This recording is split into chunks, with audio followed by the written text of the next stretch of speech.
Hello students, class 10 की physics में हम पार्ट 4 पढ़ रहे हैं विद्युत धारा के चुंबकीय प्रभाव।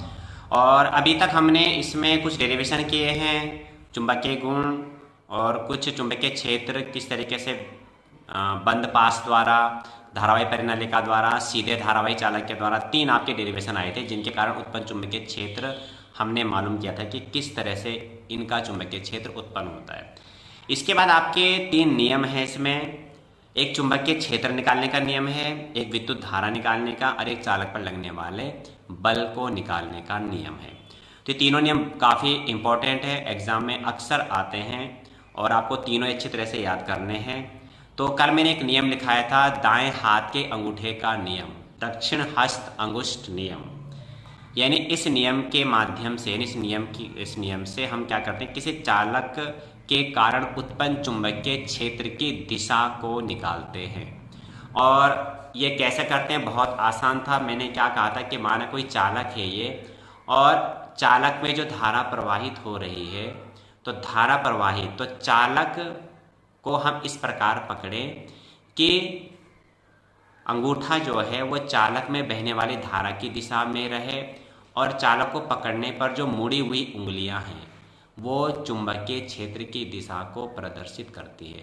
अंगूठा कहाँ रखना है, जिधर आपकी जिस दिशा में धारा प्रवाहित हो रही है। तो ये आपका था दाएं हाथ के अंगूठे का नियम।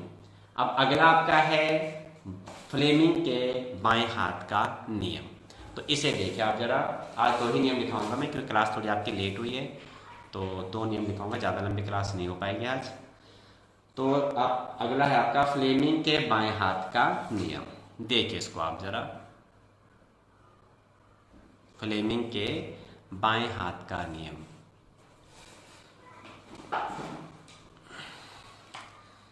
फ्लेमिंग के वैज्ञानिक के नाम से फ्लेमिंग के, इसके 2 नियम है। फ्लेमिंग के बाएं हाथ का नियम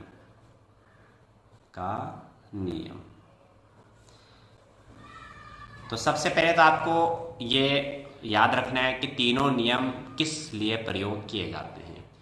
तो जो फ्लेमिंग के बाएं हाथ का नियम है वो हमें प्रयोग करना होता है जब किसी चालक पर लगने वाले बल की दिशा को हम ज्ञात करते हैं।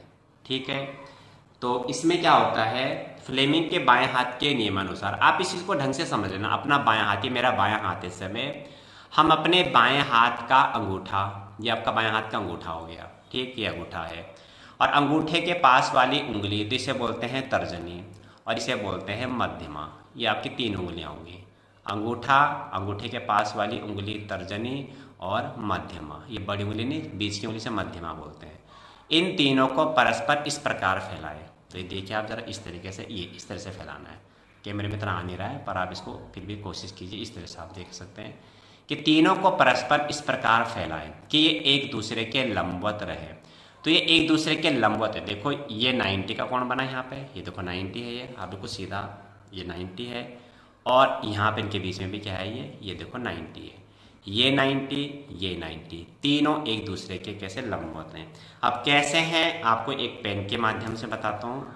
तो मैंने इसमें 3 पेन लिए, देखो ये 90 इस तरीके से, और ये 90 इस तरीके से, ये यहाँ पे से ऐसे खड़ा कर दिया इस पेन को। ये तो आप ऐसे भी देख सकते हैं, तीनों परस्पर क्या है, ये लंबवत है। इसमें एक अंगूठा है, एक मध्यमा है और एक आपकी तर्जनी है। तो इसमें क्या है नियम आपका, कि यदि हम अपने बाएं हाथ का अंगूठा और अंगूठे के पास वाली अंगुली तर्जनी और मध्यमा, तीनों को इस प्रकार फैलाएं कि ये तीनों परस्पर एक दूसरे के लंबवत रहे, जैसे लंबवत रहे। फिर आगे क्या है, तथा मध्यमा उंगली विद्युत धारा की दिशा में, तर्जनी उंगली चुंबकीय क्षेत्र की दिशा में।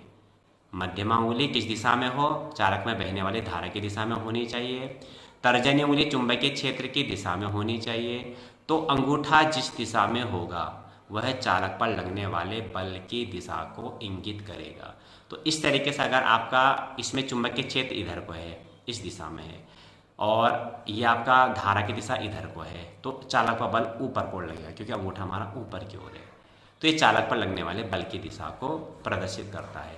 अब इसमें आप दोनों नियम में कुछ चीज़ें कॉमन है। फ्लेमिंग के बाएं हाथ का नियम कहो चाहे फ्लेमिंग के दाएं हाथ का नियम को, देखो 3 उंगलियां हैं आपकी, तर्जनी, एक आपकी होगी मध्यमा, ये हो गया आपका अंगूठा, और ये आपकी होगी मध्यमा। इस तरीके से बना दिया मैंने, ये अंगूठा, तर्जनी और ये मध्यमा, इस तरीके से ये मध्यमा होगी। तो इसमें क्या है, तर्जनी को हमेशा चुंबकीय क्षेत्र की दिशा में ही रखना है। तर्जनी चुंबकीय क्षेत्र, ये याद रख लो बिल्कुल। तर्जनी चुंबकीय क्षेत्र, मध्यमा विद्युत धारा, और अंगूठा चालक पर लगने वाला बल। चालक पर लगने वाला बल, ये बल की दिशा को इंगित करेगा। ठीक, अब जो दाएं हाथ का नियम है, फ्लेमिंग के दाएं हाथ का नियम भी है। तो पहले तो ये क्लियर कर लो कि फ्लेमिंग के बाएं हाथ के नियम से हम किसी चालक पर लगने वाले बल की दिशा को ज्ञात करते हैं। और दाएं हाथ के नियम से क्या करते हैं, ये अपना दायां हाथ हम बिल्कुल ऐसे ही फैलाएंगे। तो यदि मैं फ्लेमिंग के दाएं हाथ का नियम बता रहा हूँ, कि यदि हम अपना दायां हाथ का अंगूठा और अंगूठे के पास वाली 2 उंगली, तर्जनी और मध्यमा, तीनों को इस प्रकार फैलाएं कि तीनों परस्पर एक दूसरे के लंबवत हों। बिल्कुल आप ये देखिए। ठीक, तथा अब इसमें चेंज हो जाएगा। इसमें हमने अंगूठा सबसे बाद में बोलना है। इसमें क्या बोलना है, मध्यमा विद्युत धारा की दिशा में, तर्जनी चुंबकीय क्षेत्र की दिशा में, तो अंगूठा चालक पर लगने वाले बल की दिशा को इंगित करेगा। इसमें ऐसा आएगा, कैसे, अंगूठा चालक की गति की दिशा में, तर्जनी चुंबकीय क्षेत्र की दिशा में, तो ये जो आपका है मध्यमा चालक में प्रेरित धारा की दिशा को बताएगा। इसमें धारा की दिशा को बताते हैं, इसमें चालक पर लगने वाले बल की दिशा को बताते हैं। इसमें हम ऐसे चलेंगे, पहले इसको बोलेंगे, फिर इसको, फिर इसको लास्ट में। इसमें पहले इसको, फिर इसको, फिर इसको, फिर इसको। अब मैं लिखता हूँ, आप समझ जाएंगे। अभी शायद आपको थोड़ा कन्फ्यूजन हो रहा होगा। अब देखो जरा, फ्लेमिंग के बाएं हाथ का नियम। इस नियम के अनुसार, अभी आपको मैं फिर समझाऊंगा दोबारा से। इस नियम के अनुसार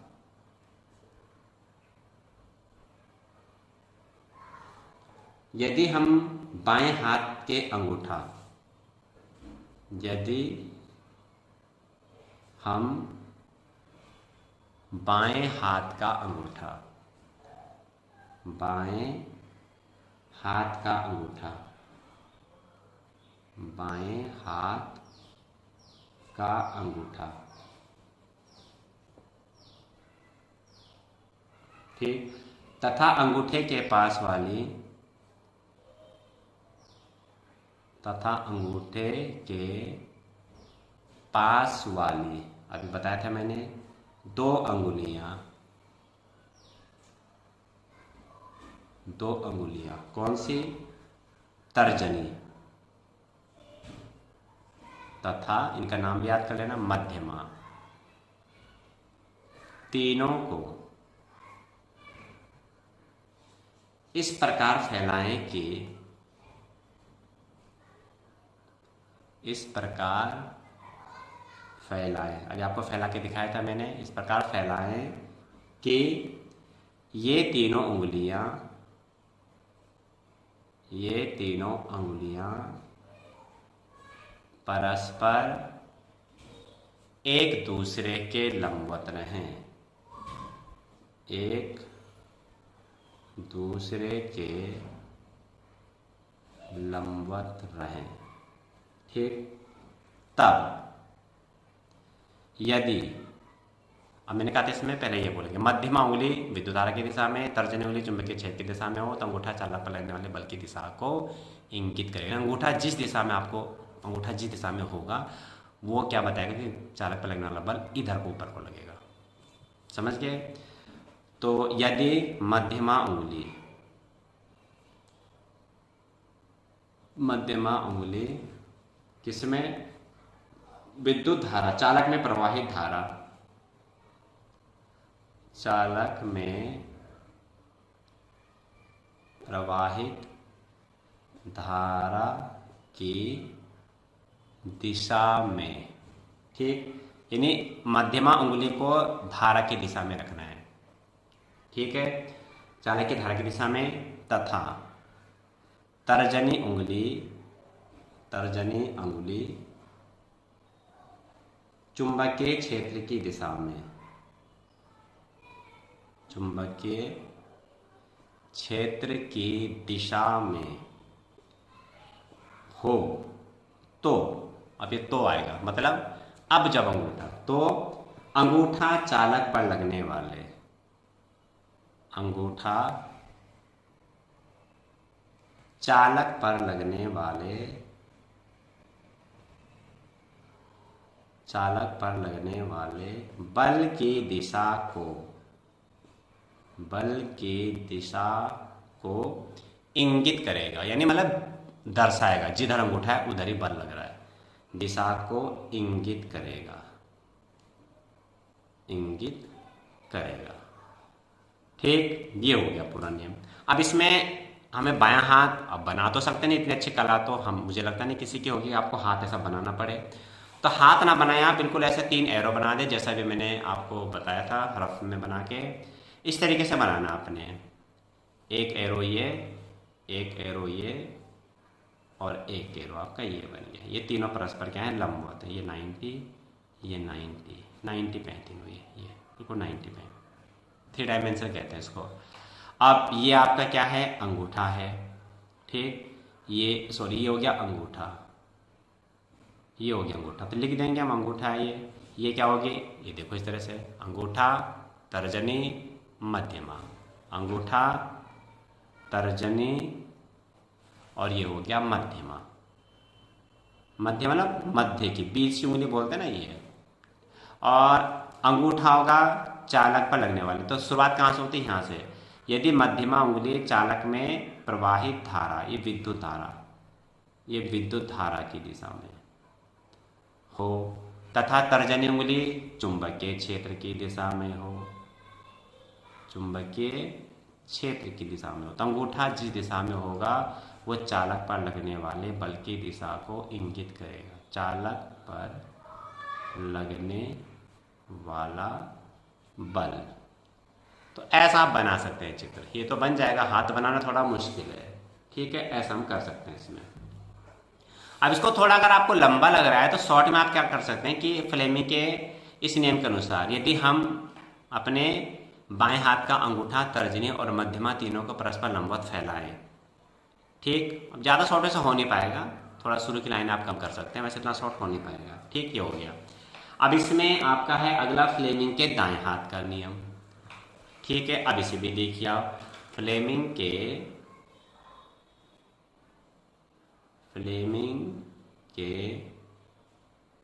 दाएं हाथ का नियम। अब बिल्कुल एक जैसे लगते हैं दोनों, इसलिए थोड़ा कन्फ्यूजन भी करते हैं बच्चे, थोड़ा मिक्सअप भी कर देते हैं। मिक्सअप मतलब कुछ बातें यहाँ की यहाँ बोल देते हैं, या यहाँ के कुछ पॉइंट यहाँ आ गए, तो इसको आप बिल्कुल ढंग से याद करेंगे तो कन्फ्यूजन नहीं रहेगा। क्लियर कर ले इसको अपने मन में कि ढंग से याद करना है इसको। तो दाएं हाथ में क्या होगा, मैं फिर समझा दे रहा हूँ। यदि हम अपने दाएं हाथ का अंगूठा, ये अंगूठा हो गया, और इसके पास वाली 2 उंगली तर्जनी और मध्यमा, इन तीनों को इस प्रकार फैलाएं कि तीनों परस्पर एक दूसरे के लंबवत रहें। ये देखो लंबवत है, इस तरीके से ये लंबवत है, ठीक, परस्पर लंबवत रहे। ठीक, शायद इस तरह से मैं पूरा हाथ मोड़ नहीं पा रहा हूँ। तो अब इसमें क्या आएगा, अंगूठा चालक की गति की दिशा में हो। अब चालक पर बल नहीं बोलना है, चालक पर गति बोलना है। अंगूठा चालक की गति की दिशा में हो, तर्जनी उंगली तर्जनी चुंबकीय क्षेत्र में रहेगा, तर्जनी का बिल्कुल फिक्स है, तर्जनी चुंबकीय क्षेत्र की दिशा में हो, तो मध्यमा उंगली चालक में प्रेरित धारा, प्रेरित बोलना है, प्रेरित मतलब किसी प्रेरणा से वो उत्पन्न हुई है। अभी वो फैराडे का नियम आएगा, आप समझ जाएंगे सब, तो इसको आप ध्यान रखेंगे। मध्यमा उंगली प्रेरित धारा की दिशा को इंगित करेगी। ठीक, अब इसको लिखते हैं, इस नियम के अनुसार, इस नियम के अनुसार, इस नियम के अनुसार यदि दाएं हाथ का अंगूठा, यदि हम, अब दाएं आ जाएगा, दाएं हाथ का अंगूठा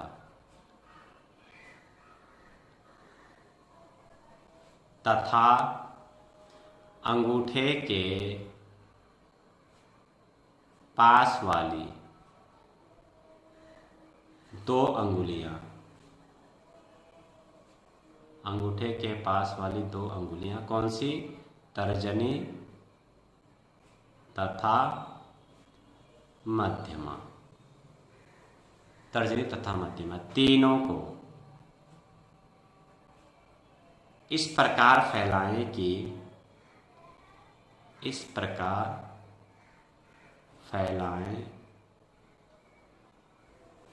कि तीनों उंगलियां परस्पर एक दूसरे के लंबवत रहे। ये शुरू की भाषा तो सेम इसमें भी ऐसी थी कि तीनों अंगुलियां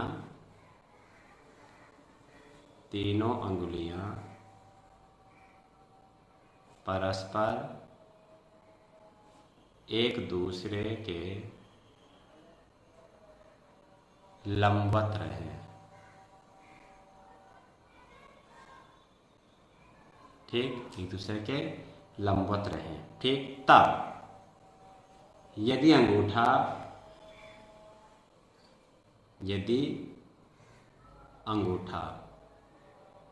चालक की गति की दिशा में, अब यहां गति बोलना है, चालक की गति की दिशा में हो, ठीक, मध्यमा अंगुली नहीं सॉरी चालक की दिशा में और तर्जनी, सॉरी अब आएगा तर्जनी अंगुली चुंबकीय क्षेत्र की दिशा में, चुंबकीय क्षेत्र की दिशा में हो तो अब क्या आएगा? अंगूठा सॉरी मध्यमा अंगुली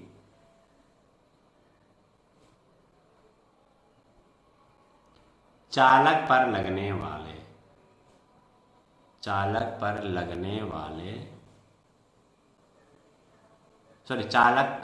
में प्रवाहित आएगा, चालक में प्रवाहित प्रेरित धारा, चालक में प्रवाहित प्रेरित। अब प्रेरित शब्द क्यों प्रयोग किया ये अभी आप समझ जाएंगे, आगे कुछ डेरिवेशन आएंगे तब आप समझेंगे। प्रेरित धारा की दिशा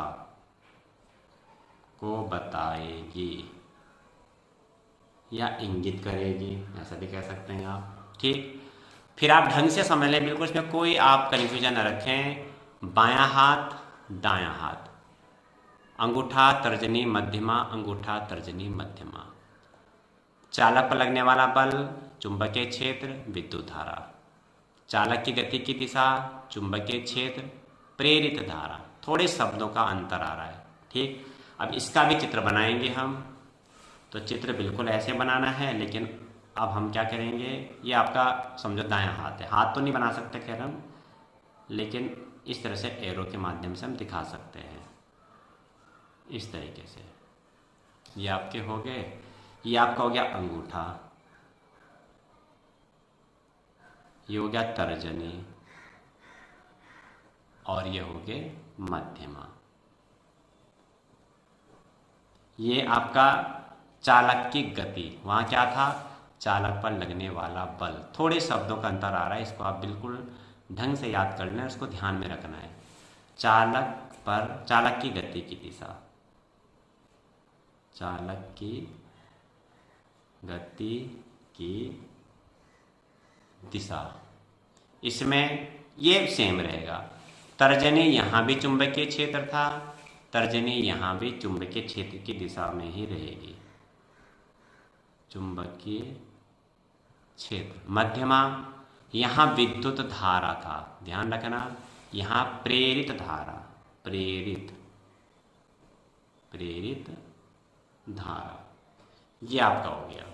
तो बिल्कुल इसमें अंतर आप, अब इसमें हम कैसे चलते हैं, इसमें हम क्या बोलते हैं, अब पहले ये बोलते हैं इसको, फिर इसको बोलते हैं, फिर लास्ट में ये। कैसे मैं फिर बोल के बता रहा हूँ। यदि हम बाएं हाथ का अंगूठा और अंगूठे के पास वाली दो उंगली तर्जनी और मध्यमा तीनों को परस्पर एक दूसरे के लंबवत इस प्रकार फैलाएं कि मध्यमा उंगली विद्युत धारा की दिशा में हो, तर्जनी उंगली चुंबकीय क्षेत्र की दिशा में हो, तो अंगूठा चालक पर लगने वाले बल की दिशा को इंगित करेगा। पहले ये, फिर ये, फिर ये, तो करके बोलेंगे। तो अंगूठा चालक पर लगने वाले बल की दिशा को इंगित करेगा। अब यहाँ पे कैसा आएंगे, ये फिर ये फिर ये, इसमें उल्टा। क्या, यदि हम अपना दाएं हाथ का अंगूठा और अंगूठे के पास वाली 2 उंगलियां तर्जनी और मध्यमा तीनों को परस्पर इस प्रकार फैलाएं, ये लंबवत का निशान बना देता हूँ कि तीनों परस्पर एक दूसरे के क्या हों, लंबवत हों। इस तरीके से तीनों परस्पर एक दूसरे के लंबवत हों, तब मध्यमा उंगली इसमें आएगा, तब अंगूठा चालक की गति की दिशा में हो, तर्जनी चुंबकीय क्षेत्र की दिशा में हो, तो मध्यमा उंगली जिस दिशा में होगी या मध्यमा उंगली चालक में प्रेरित धारा की दिशा को इंगित करेगी। ये आपके बिल्कुल डिफरेंस याद रखना इसमें। तो इसमें पहले ये, अब क्रम सही रखना, अगर आप इसको पहले आपने अंगूठा बोल दिया है तो गलत हो जाएगा, ध्यान रखना। इसमें हम अंगूठे से चालक पर लगने वाले बल की दिशा को ज्ञात कर रहे हैं। अंगूठा सबसे लास्ट में बोला जाएगा, जैसा भी बोल रहे हैं, मध्यमा विद्युत धारा की दिशा में हो, चुंबकीय क्षेत्र की दिशा में तर्जनी हो, तो अंगूठा चालक पर लगने वाले बल की दिशा को इंगित करेगा। आप पहले ही बोल दोगे कि अंगूठा चालक पर लगने वाले बल की दिशा में हो, चुंबकीय क्षेत्र की दिशा में तर्जनी हो, विद्युत धारा की दिशा में मध्यमा हो, तो फिर तो आपका नियम क्या बना, ये हम इसे ज्ञात क्या कर रहे हैं तो नहीं पता लग रहा। और इसमें पहले आपका ये फिर ये फिर ये, इसमें पहले ये फिर ये फिर ये, तो थोड़ा बिल्कुल अपोजिट है एक दूसरे के। अच्छी तरह से याद कर लेना, इनको समझ लेना और लिख लेना, ये बहुत इंपॉर्टेंट है। और अक्सर आते हैं, गलतियां होती हैं, ये आप ध्यान रखें। कभी कभी तो होता है कि फ्लेमिंग के बाएं हाथ का नियम आया और बच्चा दाएं हाथ का लिख के आ गया, ऐसा भी होता है। आप लोग इस बात को विश्वास कर सकते हैं। तो ये सब क्यों होता है, अगर हमारी तैयारी अच्छी नहीं है तो ऐसा होता है। तैयारी अच्छी है तो कोई दिक्कत नहीं है, चित्र नहीं बनाना हाथ वगैरह, केवल आप ये बना करके इसमें इसको सफिशिएंट इतना बनाना ही है। तो इसमें मैं आज इतना ही करा रहा हूँ, इसमें नियम आपको लिखा है। अब इसके बाद कल आपका आएगा चुंबकीय फ्लक्स। थोड़ा हल्का सा मैं आपको बता देता हूँ कि चुंबकीय फ्लक्स होता क्या, बहुत इंपॉर्टेंट चैप्टर है और आपको बहुत अच्छे पे लगेंगे। मात्र 5 मिनट का और आपका टाइम ले रहा हूँ मैं। चुंबकीय फ्लक्स क्या होता है, अब देखो, अभी तक आपने चुंबक के थोड़े प्रयोग देखे हैं। अब माना ये चुंबक है, ये एक चुंबक है, ठीक, और ये भी एक चुंबक है, और 2 चुंबक हमने आमने सामने रख दी। अब ये माना एन पोल है चुंबक का, ये एस पोल है मान लिया, ठीक। तो चुंबक का क्या गुण होता है कि एन पोल से एस पोल की ओर क्या निकलती हैं, चुंबक की बल रेखाएं ऐसे निकलती हैं। एन पोल से एस पोल की ओर निकलती हैं, हमेशा ऐसे जाती हैं। अब इसमें क्या होता है कि इसके, अब देखो चुंबकीय बल रेखाएं दिखाई तो नहीं देती हैं, चुंबकीय क्षेत्र दिखता थोड़े ना है, लेकिन चुंबक के पास आप किसी आलपिन को, किसी लोहे की कील को लाएंगे तो चुंबक उसे तुरंत अपनी ओर आकर्षित कर लेगा, तो इससे चुंबकीय क्षेत्र का पता चल जाता है हमें, ठीक है। अब इसमें क्या है, हमने बीच में कोई तल रख दिया।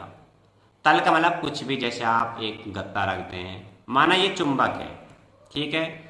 चुंबक का अभी कहाँ रखा मैं दिखाता हूँ। चुंबक है, अभी इसमें आपको एक कील दिखाता हूँ मैं। तो अगर मैं चुंबक नीचे रखूँ और ऊपर में कील रखूँ, तो क्या ये कागज चुंबकीय क्षेत्र को रोक देगा? बिल्कुल नहीं रोक सकता। अभी आपको दिखाता हूँ, 2 मिनट रुको जरा, चुंबक ला के आता हूँ मैं।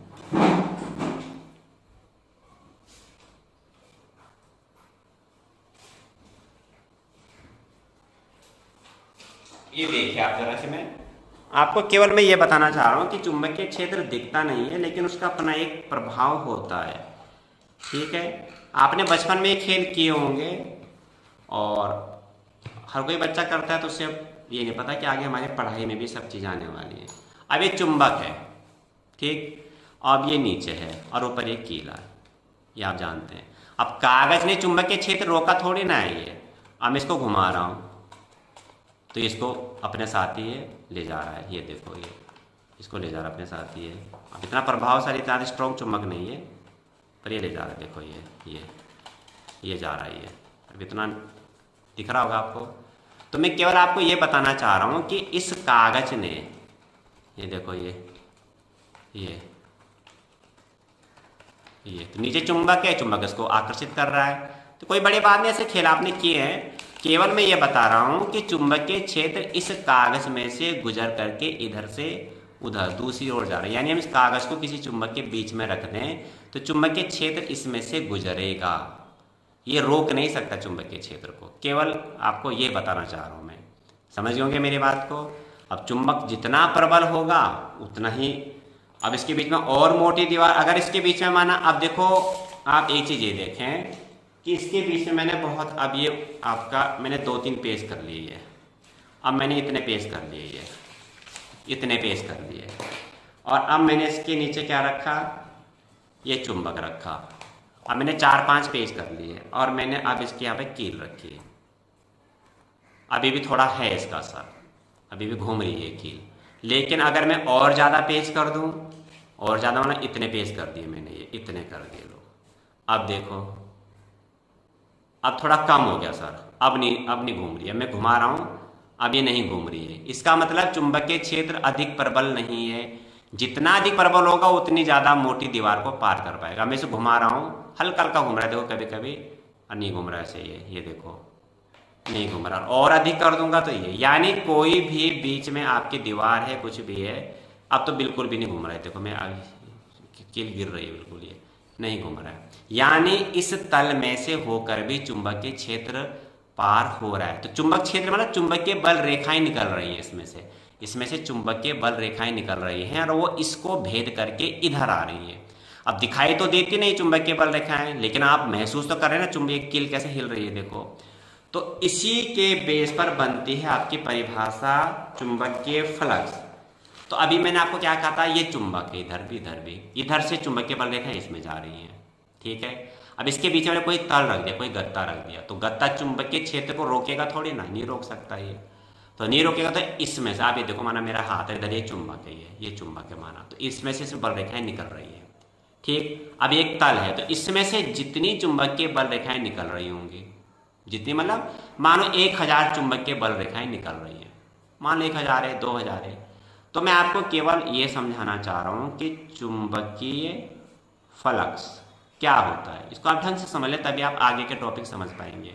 चुंबकीय फ्लक्स क्या होता है मैं कल कराऊंगा अच्छी तरीके से, मैं केवल इसका एक इंट्रोडक्शन दे रहा हूँ आपको कि चुंबकीय फ्लक्स क्या होता है। किसी भी तल में से होकर गुजरने वाली चुंबकीय बल रेखाओं की संख्या को उस तल से बद्ध चुंबकीय फ्लक्स कहते हैं। क्या कहा मैंने, किसी भी तल में से, माना ये तल है मेरा हाथ, इधर हमने एक चुंबक रखी हुई है, इधर चुंबक रखी हुई है, और चुंबकीय बल रेखाएं इस हाथ को भेद करके इधर जाएंगे। हाथ भी रोक नहीं सकता चुंबकीय क्षेत्र को, चुंबक बहुत स्ट्रांग होगा तो हाथ भी नहीं रोक पाएगा, हाथ छोड़ हमारे कमरे की दीवार भी नहीं रोक पाएगी, और बहुत बड़े बड़े मैग्नेट हैं हमारे पास में, वो तो आप भी जानते हैं, कोई ऐसी बड़ी बात तो मैं बता नहीं रहा हूँ कि आपको आज से पहले पता ही नहीं चली हो।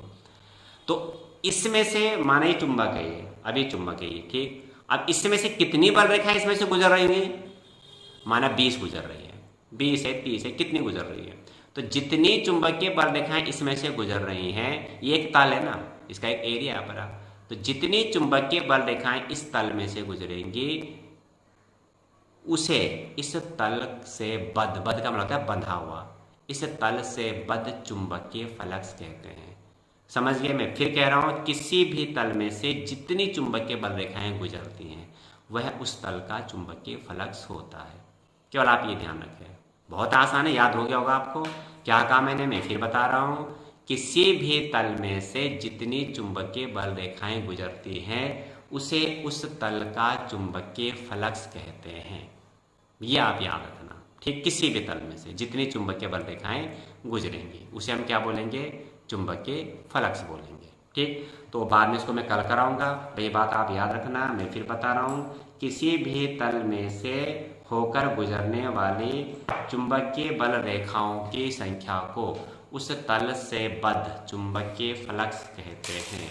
तो ये चीज़ मैंने आपको बताई है, चुंबकीय क्षेत्र दिखता नहीं है लेकिन वो होता है, ठीक है। तो इसको याद रखना आपको, चुंबकीय फ्लक्स आपको पता रहेगा, फिर इसमें परिवर्तन होगा, बहुत चीज़ें आएंगी बहुत, और आपको बड़ा अच्छा लगेगा, इसमें नए नए भी प्रैक्टिकल होंगे, देखना आप, प्रैक्टिकल मतलब यही मैं आपको कराऊंगा, तो इसको आप जरूर देखना। तो कल इसकी तैयारी करना आप लोग। आज आपके 2 नियम इन आप अच्छी तरह से याद कर लेना, केवल फ्लेमिंग के दाएं हाथ का नियम, बाएं हाथ का नियम, और एक नियम कल लिखा था दाएं हाथ के अंगूठे का नियम, ढंग से याद कर लेना। कल फिर मिलते हैं लाइव क्लास में, कल तक के लिए सभी को शुभकामनाएं।